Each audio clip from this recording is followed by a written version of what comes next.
everybody loves horror. I mean, all television, movies, comics, it's all over the place. So I'm always looking to reach the broadest audience possible. You want to do something that is new and that is fresh and that has not been done before.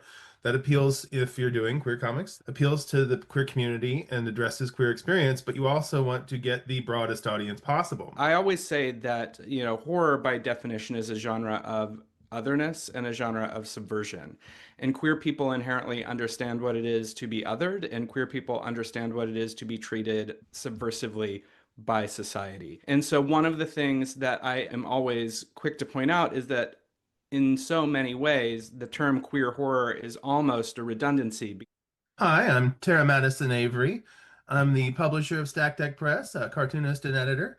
You can find me at stackdeckpress.com, all my publications anyway. You can also find me at Stack Deck Press on Instagram, at stackdeckpress.bsky.social at Blue Sky, and also just at the Stack Deck Press page on Facebook. Um, you're watching and listening to Two Geeks Talking. Hi, I'm Michael Varrati. I am a filmmaker and one of the co-editors of Four Seasons of Fear, and you can find me at Michael Varrati on Instagram and Blue Sky, and you are watching and listening to Two Geeks Talking. Good morning, afternoon, evening, everyone. Two Geeks Talking is an entertainment industry interview show where we interview the creative people from the comic, film, TV, movie, and video game industries. And of course, I'm your host, Kurt Sasso. We're joined today by two very talented individuals. They are co-creating, editing, and a bunch of other things for an amazing anthology called Four Seasons of Fear. Tara was last on the show a couple of years ago, and Michael is his first time on the show here. We're joined by the ever-talented Tara Madison Avery, publisher of Stack Deck Press and director, screenwriter, and co-editor Michael Varrati for Four Seasons of Fear. How are you both doing today? Doing great. Holding it, kicking butt. Yeah. That's good. However you want to do it. Yeah. Well, you gotta enjoy the creative process. Anthologies are rather interesting to work on. You're working with multiple people. You're working with multiple storylines, a bunch of themes, everything like that. For those that don't know anything about yourselves as creative people, tell us who you are and what you're bringing to Two Geeks Talking today. Well, I'm a publisher of comics, published several award-winning anthologies. Four Seasons of Fear will hopefully be the next in a series. You might know me from We're Still Here, the world's first all-trans comics anthology. And I also published, though I did not have a lot of creative input, to We Belong, the all-black, all-queer sci-fi and fantasy comics anthology. The reason I didn't have much creative input is because you might have noticed I'm not black, and I wanted the editors to basically be in the driver's seat for that one. But I did over broad editor-in-chief oversight kind of stuff, which is mostly making sure the periods go in the right place and nothing is misspelled. Yeah, working on stories for other publications as well. Got a story for an upcoming Bi Visibility anthology. Just trying to get out there in the world and let people know we're still making queer-focused comics in a difficult time to be queer. I am a screenwriter, filmmaker, producer. I work quite a bit in the world of horror and specifically queer horror. I have been involved in many, many productions, including many anthology films. A lot of people out there who may know my work have probably seen me on the Boulet Brothers' Dragula, where I was a writer and director, as well as a guest judge. I popped up a few times. I co-host a podcast called Midnight Mass with drag superstar Peaches Christ, where every week we talk about our favorite cult films.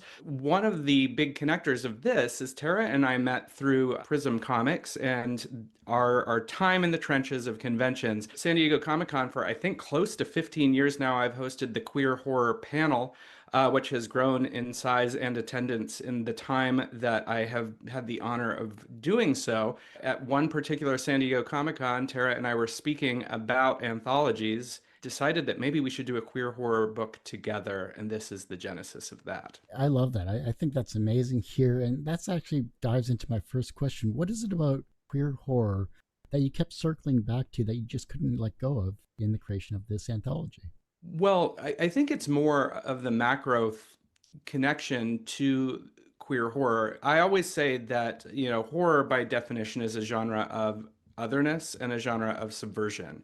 And queer people inherently understand what it is to be othered, and queer people understand what it is to be treated subversively by society. And so one of the things that I am always quick to point out is that in so many ways, the term queer horror is almost a redundancy because horror, by definition, is queer. It's a genre that I feel like a lot of queer folks gravitate to because we see ourselves in the themes, or we see an ability to find catharsis in the themes, because horror, through that dark lens of the fantastic, really allows creators and audience members alike to maybe tackle issues that the mainstream does not want to address head on, tie it up in a nice bow that we don't always get in life. Whether the nice bow ends, poorly or well, at least there's an ending, at least there's catharsis, and there's a sigh or a scream of relief at the end. So I think that there's just a bigger connection to horror for queer people, and I have seen that throughout my years of working and speaking on the subject. And so when it came to a book, I think that there was always an interest in getting those different voices. And that's one of the things that Tara and I spoke about immediately when plotting an anthology. I think another thing about Four Seasons of Fear is there have been several queer horror comics anthologies. So we had to find a way to distinguish it. We had to find some sort of approach to it that would make it fresh. The idea came up in our conversations of basing it around sort of the calendar year. These stories are focused on holidays or seasonal activities. So we've got the big ones. We got your Christmas, we got your Halloween, we got your Easter, but we also have some things that are little less well known. We've got Rosh Hashanah, we've got May Day, we've got Juneteenth, giving the creators the leeway to sort of dive into things that are very, very personal and very germane to their experience as perhaps Jewish folks or Black folks or labor organizers. This is what I think distinguishes the book that we're trying to make here from, say, other queer anthologies, fine anthologies. Like Theater of Terror, excellent book, but we're going for a different angle that would hopefully will find its place in the queer horror firmament. The fact that you have 24 LGBTQ plus creators in the mix here, what can this book do that would just be almost impossible with a smaller, more tightly curated group? It's like, I guess, the difference between a shotgun and a revolver. You have all of these different perspectives. You're basically covering a broad variety of experience and a broad variety of themes in one go. That is the value. I mean, we have trans creators, we have gay creators, we have bi creators, we have lesbian creators. We're going for every scary color of the rainbow here. And I do believe that the benefit of the anthology is it gives you sort of a snapshot of our community when we're doing a queer anthology, but also sort of a state of the queer art, a state of the LGBTQ take on horror. Yeah, I think one of the great things that Tara has already highlighted is the fact that by doing a calendar year, we can touch upon the things that are obvious to us as someone looking at a calendar that you would maybe hit on when doing something connected to horror or holiday horror. But there are many things culturally that are maybe outside of a specific reader's or writer's purview that we are also looking to include. A gay male's perspective on Juneteenth, a gay Black male's perspective on Juneteenth is going to differ wildly from a trans person's experience with Rosh Hashanah. And those are two things that I, maybe writing about Valentine's Day, wouldn't want to touch on because that's not my experience or place to speak on. But within the confines of this book and this calendar, we can highlight all of those things and give the reader a really, really interesting year-long journey into not only different events and different moments, but different queer perspectives. The fact that you have 24 creators, how were they chosen? What was the criteria? I know they're all extremely talented, or else they wouldn't be in this book here, but there must have been some on the edges of being included in the book that you're thinking maybe they could be included with a second issue. Like, how did that all come about? We got a big hat and we wrote all these names on a slip of paper, and we just had some drinks, and we go to conventions. I work with Prism Comics, and Prism Comics is a nonprofit that supports LGBTQ, AIU, Alpha, Beta, Gamma, Rho comics creators and fandom from coast to coast here in the United States. And so in my travels, I've run into a lot of queer creators, and many of whom I've had the good privilege to publish before in other venues. And so there is the knowledge, there is this roster of people that I have access to, some of my usual suspects or unusual suspects, as the case may be. But we also sent some invites out to some people who we felt were very talented. So we were fortunate enough that some of these folks that I have not yet had the chance to work with were able to join us, like Jadzia Axelrod and Rye Hickman, both of people whose reputations precede them. We were fortunate enough to have them collaborate on a story for us. They're doing Rosh Hashanah. There's that. And Michael, of course, in his experience as a filmmaker, has a whole other set of people that were available for us. Yeah, it was just really a matter of Tara and I sitting down and making a list of folks that we were interested in hearing stories from, who maybe would be interested in joining us on this endeavor. And then how it broke down is we sent invites out and we asked the creators, tell us what holiday or moment in the year you may be interested in, and give us a couple of them just in case. And one of the things that I thought was really illuminating is what I assumed would be the holidays or the moments of the calendar that I thought everybody would gravitate towards. Those weren't always the case. So we got some really, really interesting pitches from really great folks, and it was just really exciting. And I'm very glad that between us, we were able to send some invites out and get a lot of amazing creators in the process. Is there, I'm not going to say favorites because that would be disingenuous to all the creators that are part of this actual book here, but are there like three that each of you like that you're like, this is how it sets the tone for this anthology?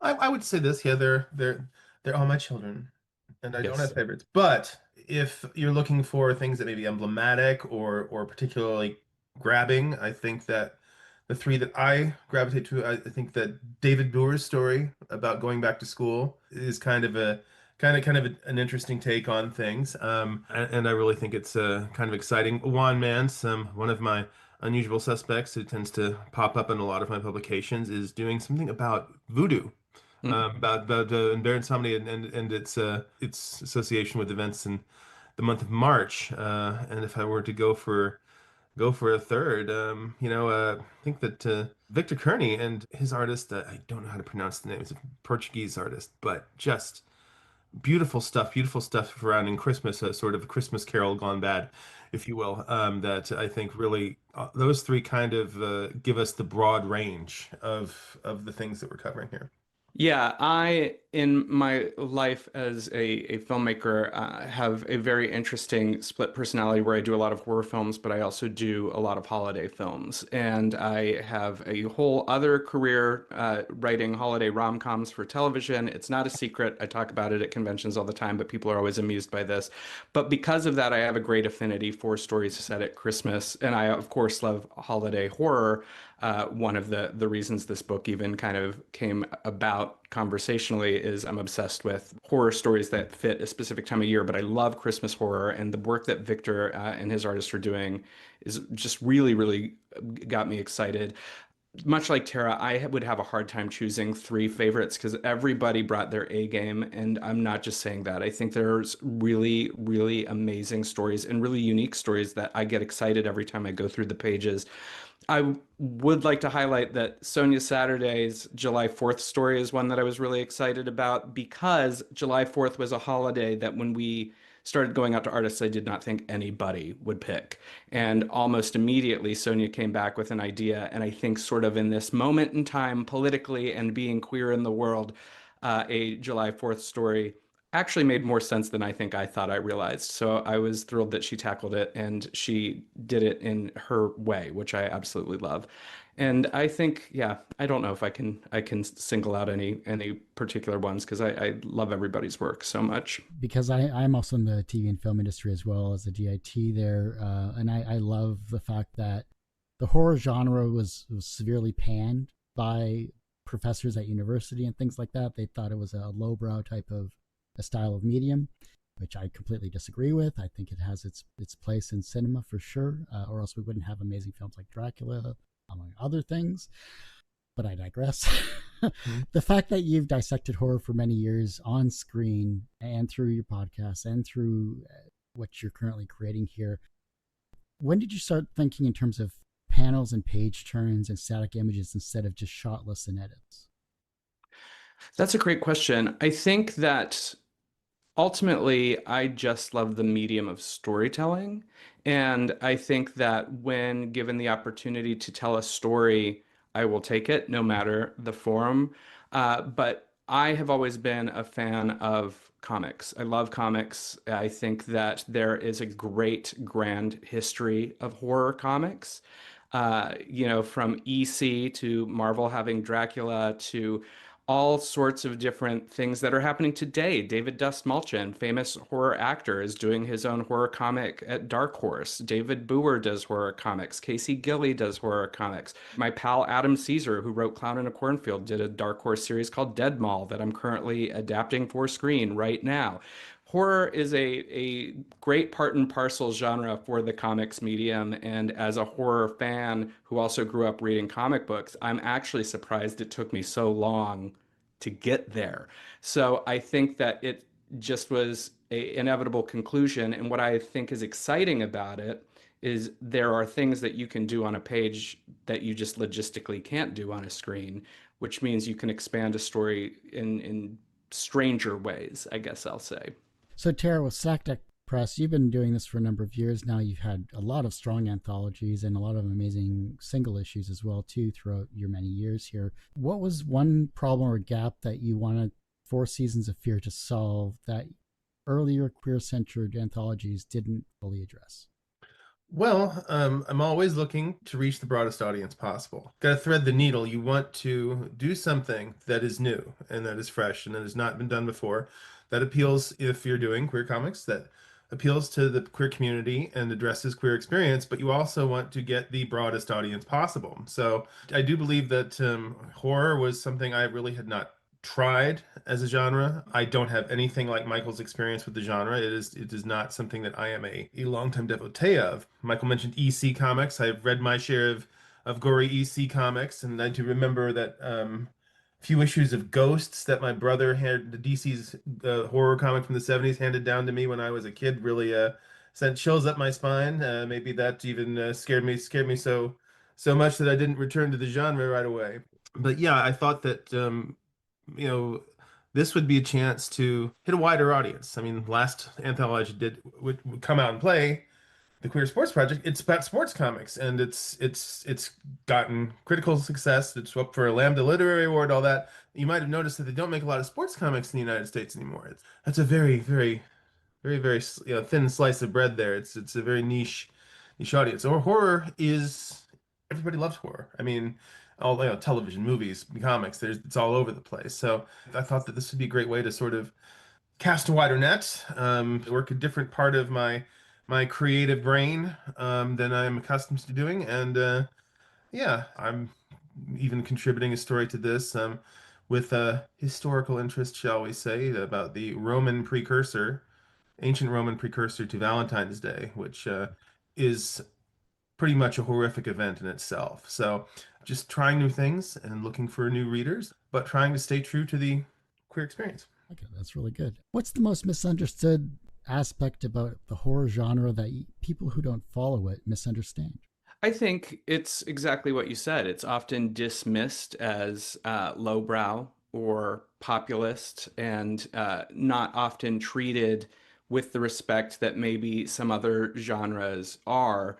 And that's, I think, because there have been these cultural moments where maybe specific kinds of horror or subgenres of horror became so popular that that fixed what the public thought horror as a whole was. A lot of folks will come to me and say, "Oh, I don't like horror movies and I'm not interested in horror movies." But then when you talk to them further and ask them to list their favorite films, they'll go through, and one of them is always something like, "Oh, The Silence of the Lambs. I love that movie." I'm like, "That's a horror movie." And people will want to argue with you about that, but Nancy Meyer has never made a movie where a cannibal eats somebody. I'm sorry. That's a horror film. It's really just about how the genre plays out. And there are so many different facets of genre that sometimes the base label that's applied to it allows people to kind of throw the baby out with the bathwater. But we know historically horror has always been here. It's always been a root interest of literary scholars. It has always been a mechanism for commentary, for satire, for lampooning what's going on at the time. It's a very, very powerful genre. It's also a genre that is financially very strong. There's not a studio in Hollywood, except for maybe Disney, that has not stayed open thanks to the success of a horror movie or franchise. So it's one of those things where I think when people poo-poo it, it's more of a doth you protest too much. We all love it a little bit, whether we admit it or not. I think the editing side of things is also interesting because a good edit, whether it's in film or in comics, can make or break a story. Yeah. And I think that's the hardest part about whether you're too invested in the genre itself or if you're too close to the subject matter, then sometimes you may not have that objective lens that other people have, which I think is interesting because you're working with 24, at least 24 amazing stories here. How do you edit for emotional truth in a horror anthology without sending off weird edges that make the stories memorable? I think that editing is kind of to me sort of like, you remember the Spencer Tracy quote of like, what's the secret to acting? Just know your lines and don't bump into the furniture. I think that editing is mostly, you read it, does it make sense? You know, if it's a horror story, does it have some thrills, some scare, and perhaps even some gore? I don't think gore is essential to horror, but it's something that, like the turn of the screw, no blood and turn of the screw, right? But it's a classic horror story to make sure that the story makes sense. And then there's also, certain, comic specific, like especially if you're dealing with, let's say you've got a writer and an artist as opposed to a cartoonist who does both, do the images and the words line up? Is the layout that comes from the artist serving the story that the writer has conceived? Also, the way a layout can be organized, it contributes to suspense. I mean, I think I shared with you a page from Rabbit Trial, one Jose Cardenas and this artist. This is the first time I've ever worked with this artist, so I don't remember her name, but just a simple thing where you like going down like 4 vertical panels, and it's, you see the treetops, and you go down through the forest. It gets darker and darker until you are at ground level, where the young protagonist is in a very tense situation, and you don't even need to see any monsters or gore or anything to know it, because the mood has already been created. Yeah, I think it also comes down to authenticity, which I think is maybe a strange thing to say about a genre with vampires, zombies, and space aliens, but it's really how you utilize those tropes, right? And it's how you utilize those mechanisms. What is the writer trying to say, and do they say it well? And I think that we all have seen stories that are just sort of presented for shock value, and those don't necessarily last, whereas movies and stories and comics that were made with some earnest thought behind it, that they find their audience. And I think that's really what we were looking for. We weren't trying to tell people how to tell their stories or how to, craft their holidays or times of the year, but rather, what you put on page, is it communicating something that will really attach to the reader and give them that sense that horror is intimate. So when you share something, you want to feel like you're part of it in that moment, whether that's terrifying or not. These horror icons that we've known and loved for 100 years or so, whether it's Western or Eastern genres, whether it's the most known to the least known here, do you have any top 3 or 5 that you will always gravitate towards their medium, whether it's comics or film? And this is for both of you. I would say I have a quick and immediate answer. I am a huge Dracula fan. I've always been a fan of Dracula. It is certainly one of my number one obsessions. In my home, there is a piece of Dracula art in every room, whether it's a Hammer poster or a painting or something. I love the original novel. I've read multiple translations of it from different countries. I think that the character continues to give, give, give. I think there's something just really, really great about the endurance of Dracula. Dracula is the most adapted horror character, I think fictional character, to screen, partially thanks to public domain. It means any yahoo can write a Dracula movie. I know because I've written 2. So I'm a big fan of Dracula. I love the gothic horror. So that would be an immediate answer. As for the other 2, I do love vampires. I think Carmilla's great. And you can't go wrong with Frankenstein.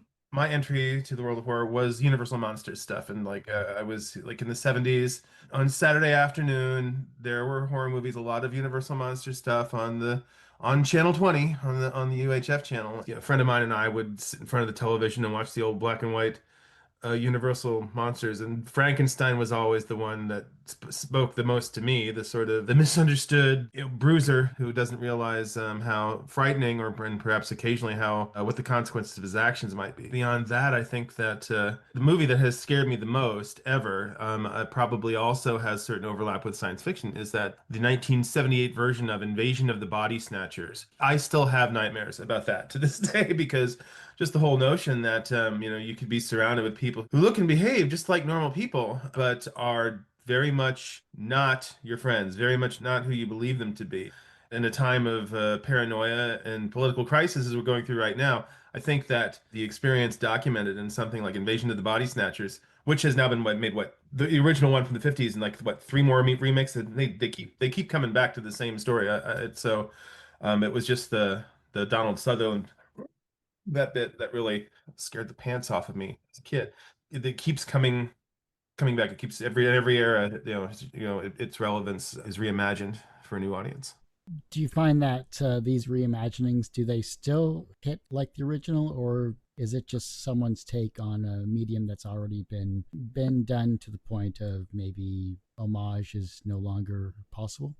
I think it depends on the reimagining, honestly. I think it depends on the reimagining and the intent. It's interesting. There is in film circles, especially with genre movies, whether it's science fiction or horror, people tend to get big mad about remakes. But the reality is nobody ever talks about or takes huge umbrage with the fact that we keep staging Shakespeare plays or we keep staging Chekhov plays. Invariably, new eras and new generations, give us new audiences, and they want a version of a story for their generation. And the one thing that's different from stage as opposed to film is that film is, forever. So if someone is really, really interested, they can go back and watch Bela Lugosi's Dracula, or they can go see the 1958 Christopher Lee as Dracula. But, there's a whole generation of Dracula fans who first saw Dracula as Gary Oldman, thanks to Francis Ford Coppola. There is a generation of Dracula fans who are probably seeing Dracula as Luke Evans and Dracula Untold, or as Dominic Purcell and Blade Trinity. It's just an entry point. And I think if someone's really excited about it, they will go back and look. And I think that it just all really depends. There are certainly cash grabs. I think that the Texas Chainsaw Massacre is certainly one of those movies that is undeniable. Been remade many, many times, but it's been hard to hit that original authenticity. But I would say that if someone saw any of the remakes or sequels and it made them go watch Tobe Hooper's original film, it scared the pants off of them, then all those movies did their jobs. Yeah, remakes have to bring something new to the table. I mean, and I agree with Michael. There's no shame in a remake. And I do believe that sometimes fans like, oh, that's not the real Dracula. The real Dracula is Bela Lugosi, or that's not the real Frankenstein, or the real insert franchise character work here. It's like, well, if that's how you feel, you can watch that. It's still out there. If that's how you feel, you can read that. You can reread that book. If this new thing isn't for you, then it's not for you.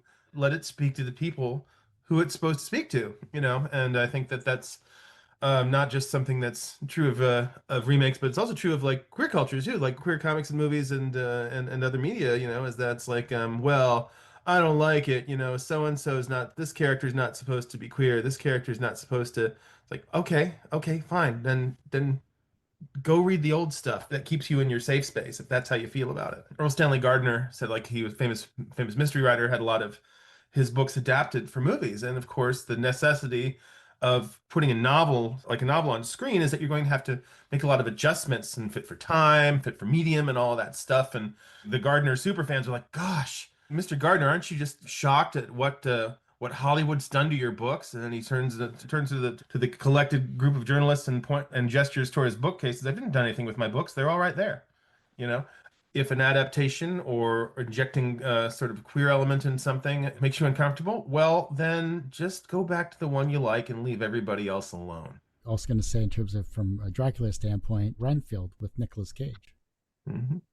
Yeah, that was really well done in my personal opinion. I thought it was a great take on a character that never really got much of the spotlight. Well, and it's funny because in the 2-year span that Renfield came out, we got Last Voyage of the Demeter, a Dracula movie. We got Luc Besson's Dracula. We got Nosferatu, which of course doesn't exist without Dracula. So it's this thing where If you build it, they will come. It just depends what you build and who's going to show up.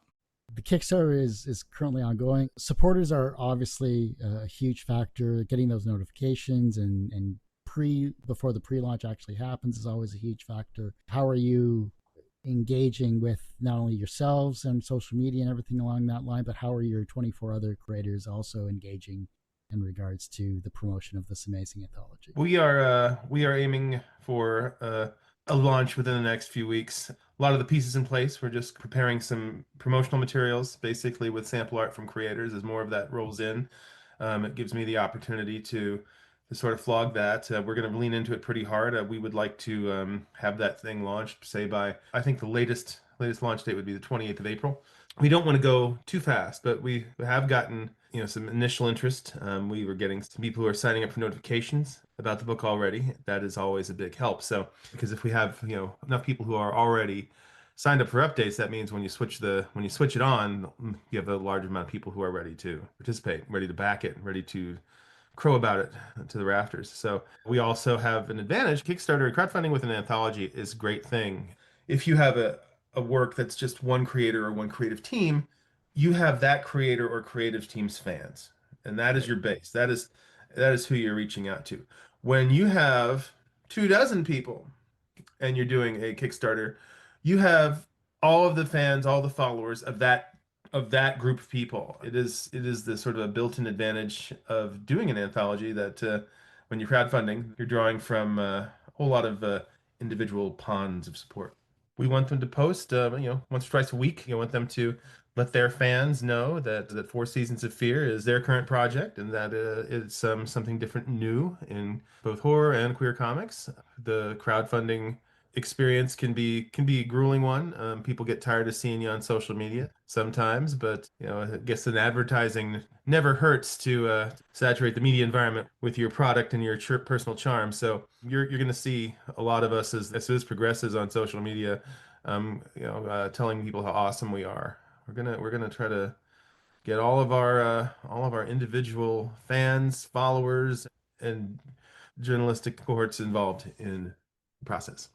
In terms of the Kickstarter itself here, what type of perks, what type of products are we looking forward to?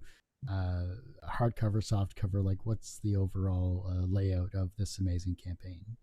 We're starting with the soft cover. If response is strong enough, we might consider a hardcover. Soft cover is where we're starting from. That's what we got our printing bids for. Was for a soft cover. Round up the usual suspects. So we have stickers, we have pins, we got enamel pins, we have personalized sketches. I've done this several times before. You just grab the sketchbook and break out the pens and do a little personalized sketch for the backers. Probably will refrain from original art. Original art is going the way of the dodo because fewer and fewer people actually draw on paper. I might be one of the last ones. Everything's digital now, and the results they get are hard to argue with. I should have gone digital 20 years ago, but I thought, no, I got my own thing. But Michael has got access to some things as a member of the film industry that I do not. Yes, one of the things that we're going to offer as a incentive, I recently in the last few years did a movie called There's a Zombie Outside, which is a queer horror film. It's a meta queer horror film to be exact. And I have a few Blu-ray copies of it that are completely signed by the cast and crew. And so one of the things that we're going to do is for folks who bid above a certain level, I'm going to put all those names in a hat. And so they have the opportunity to win one of two Blu-rays that are completely signed by the cast and crew. I also have Midnight Mass t-shirts if people are interested in those. We can pull from the world of wacky horror movies, and I'm happy to help people who want to help us. Is there something about the film industry in terms of the films that you created or the films that you've been a part of from the horror genre that people should watch for the first time? Like not the classics that you previously mentioned, but are there some like really niche horror films that would be interesting for those that love the genre? Yeah, especially if you're interested in queer horror, we're having a great renaissance of queer horror artists. One of the people that I love to shout out whenever I get the opportunity is a Australian filmmaker named Alice Mayo McKay. She is a trans filmmaker who has been making movies since she was 14, I think, but continues to just do amazing work. I gave a blurb for one of her movies where I said, if this is the future of queer horror, sign me up. And I stand by that. She does these great punk rock, trans, queer stories that are sort of analogous of all of the things that we know as genre tropes, but through a queer lens that we haven't seen before or that mainstream studios maybe never permitted. She made a movie called T-Blockers, which is very much an Invasion of the Body Snatchers kind of movie. Her current movie is out right now. It's about a serpent person, which I cannot wait to see. She's bringing it here to LA. I really, really love her work. There are just some really, really great platforms out there that support emerging artists. Shudder has a lot of great original films. Screenbox has a lot of great original films. I just really recommend folks broadly search queer horror on the internet and see what current movies are offered to them, because there's a lot of really good ones. Tara, any of your favorites in terms of the comic side of things?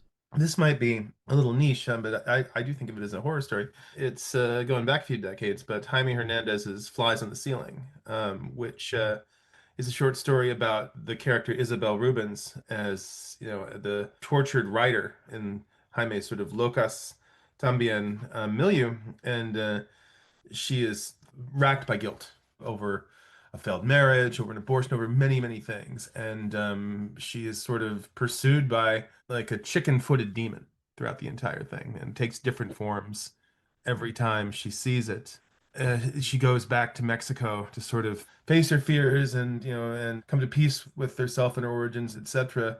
The demon shows up once again as this sort of elegant bride at a wedding dancing. Instead of leaving proper human footprints, leaving sort of definitely bird footprints, she says to Isabel, "It's not your sins, but your guilt that allow me to come to you." And I just think that, the sort of the personal aspect, the way horror has the capacity to not just frighten us with flashiness, but also can speak to personal things, that's the sort of horror that really catches my interest. Everyone has one person that inspired them on their path to where they are today. Who was that for you? That's a great question. I think that I am most inspired by people who don't ask permission. I'm not thinking of an immediate name, which maybe is indicative of the fact that I like too many poorly behaved folks. But I do think of someone like John Waters. I don't make movies like John Waters, nor would I, deign to try.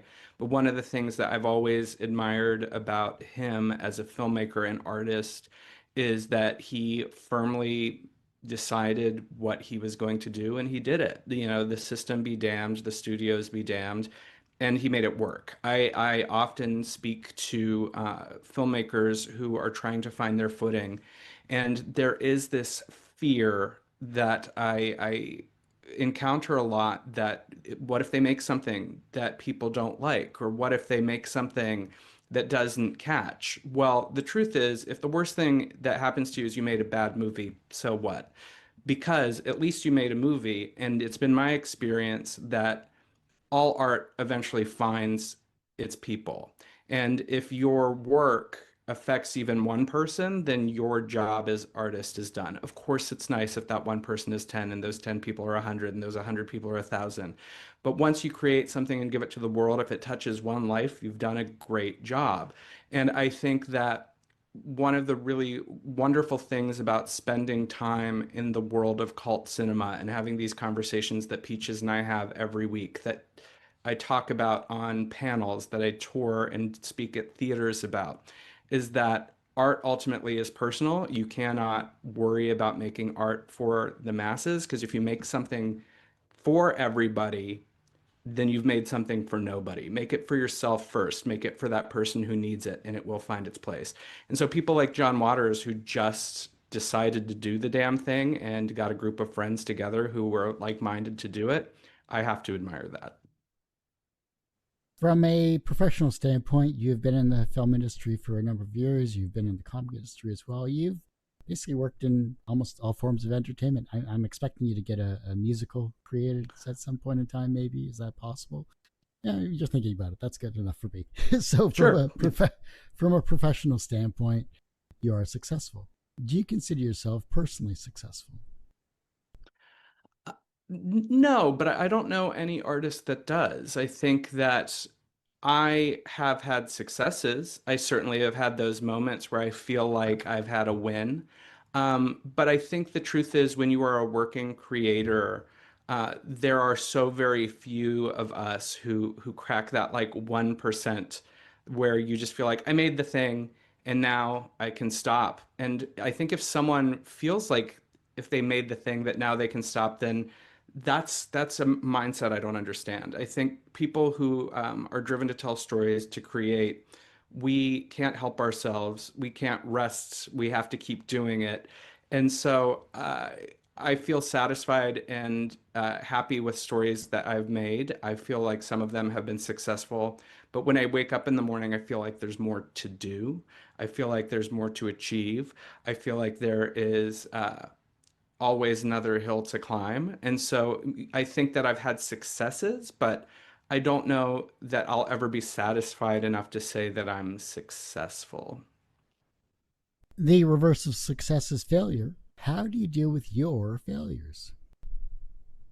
Yeah, well, you deal with them. I think that failure is as important to an artist's trajectory as success, maybe more so, because I think that you learn what works, you learn what doesn't.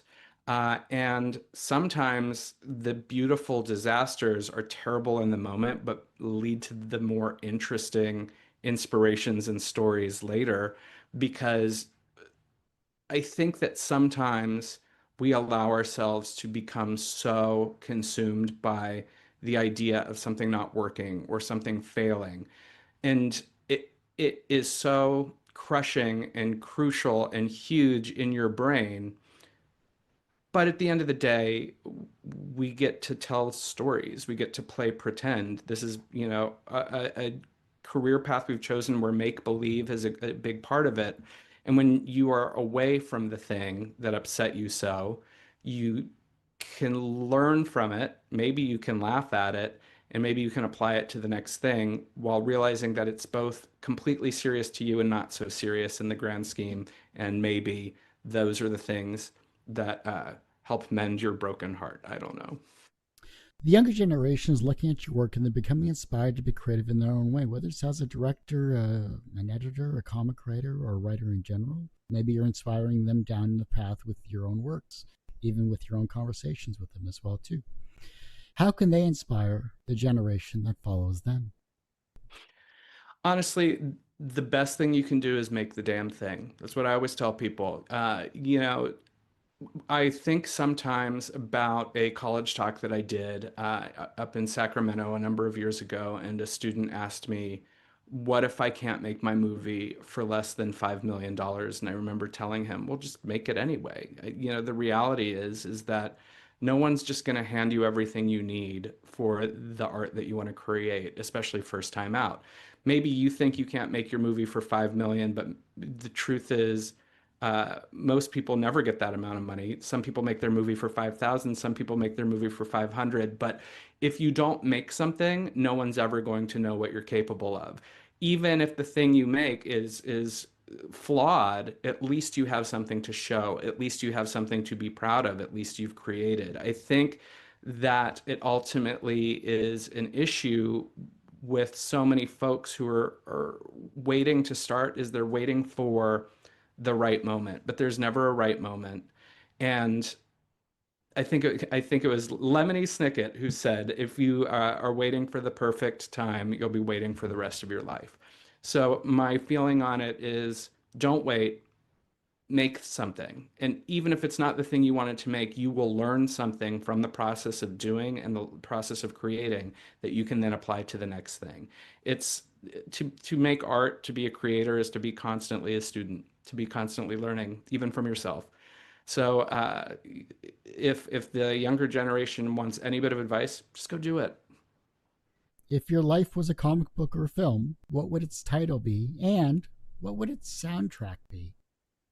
The soundtrack would probably be lots of burping and snoring.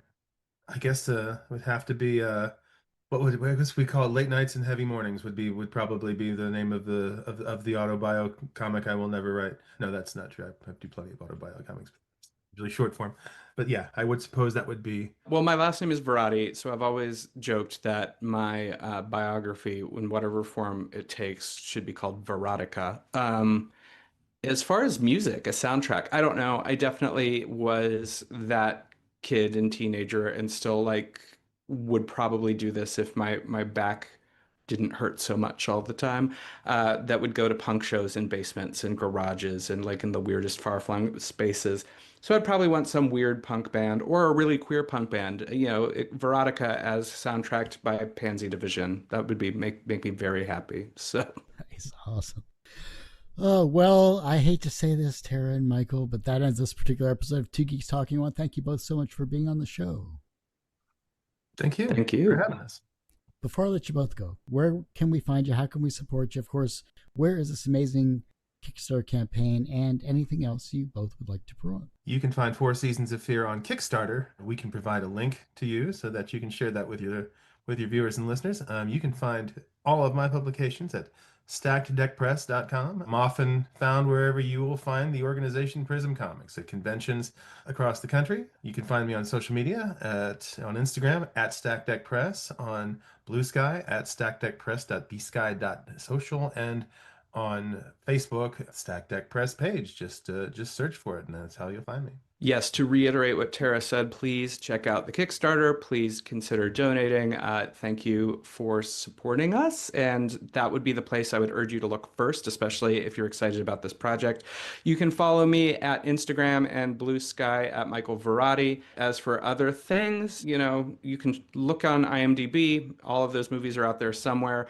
And every other Wednesday at midnight Mass, me and Peaches Christ, talking about your favorite movie to talk through at the theater.